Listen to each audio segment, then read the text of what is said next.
The most visible shock during BBC's Sports Personality of the Year show was the 501 outsider Mo Farah winning the main award, the four-times Olympic champion having long given up hope of reaching the podium again.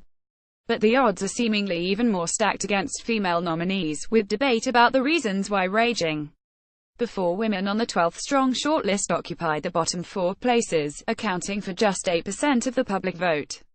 A leading women's sport charity and feminist political party expressed their surprise to The Guardian that Anya Shrub stole 15,237 votes, Bianca Walkden 13,962, Johanna Kontas 7,591 and Elise Christie 6,504, between them raked in fewer than half the number of votes Farah 83,524 received.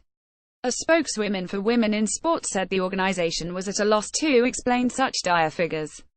"We are disappointed by the voting numbers for the female nominees," they said, "especially given the fantastic summer of women's sport we enjoyed in 2017.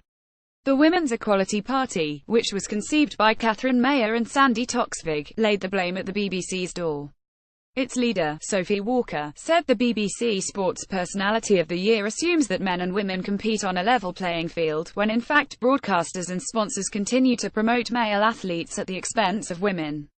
When the BBC prioritizes coverage of male sports, it then incentivizes sponsors to follow the lead, which leads to more funding for training and facilities for the men. Viewers don't even notice that they are only seeing and supporting half of the talent available." Quick guide: Zara Phillips, pictured, is the most recent female sports personality of the year, winning back in 2006. Mo Farah's success means this is now the longest male winning streak in the awards history, with 11 men winning in a row. Jessica Ennis-Hill 4 times, Rebecca Adlington and runner Jo Pavia the only women to finish in the top 3 since Phillips' success. There have been 12 female outright winners of the award, with Jane Torval sharing it with Christopher Dean in 1984. Sally Gunnell, Denise Lewis and round-the-world sailor Ellen MacArthur have each finished runner-up twice. 1962 Anita Lonsborough swimming, 1963 Dorothy Hyman athletics, 1964 Mary Rand athletics, 1969 Ann Jones tennis, 1971 Princess Anne eventing, 1972 Mary Peters athletics, 1977 Virginia Wade tennis, 1984 Jane Torval figure skating, shared, 1987 Fatima Whitbread athletics, 1991 Liz McColgan athletics, 2002 Paula Radcliffe athletics, 2004 Kelly Holmes athletics, 2006 Zara Phillips eventing, so Mo Farah 83,524, Jonathan Raya 80,567, Johnny Peacock 73,429, Anthony Joshua 73,411, Adam Peaty 63,739, Lewis Hamilton 60,627, Chris Froome 47,683, Harry Kane 18,759, Anya Shrub stole 15,237, Bianca Walkden 13,962, Johanna Kontas 7,591, Elise Christie 6,504. Thank you for your feedback. In fairness to the BBC, it did televise much of Kontas' run to the semi-finals of Wimbledon this year and provided coverage of Walkden's Taekwondo world title and the Women's Cricket World Cup victory, sealed spectacularly by Shrub Seoul. But Walker laid down the gauntlet to the corporation. "We have seen from the BBC's gender pay gap, the inequality within the organisation, and we now see that reflected in its output," she said.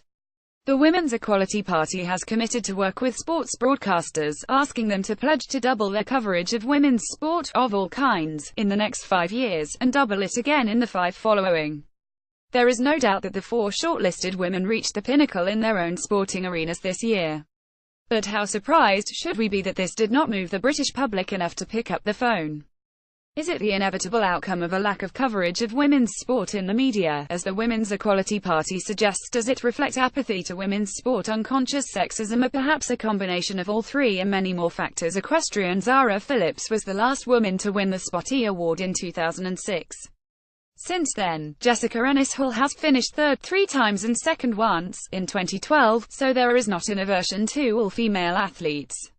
In the past, women in athletics, gymnastics and tennis, often referred to by academics as femininely appropriate sports, have performed best in the Spoty vote. A study released by Leeds Beckett University this week suggested that girl next door figures such as Ennis-Hill may be deemed more acceptable to the wider public. Female athleticism continues to be framed as less important, exciting, and worthy than men's, it reads. Female athletes are only acceptable if they conform to mainstream ideals, in this case, of being smiley, friendly and non-threatening. It is understood both Walkden and the speed skating world champion, Christie, were happy simply to be on the shortlist representing their minority sports.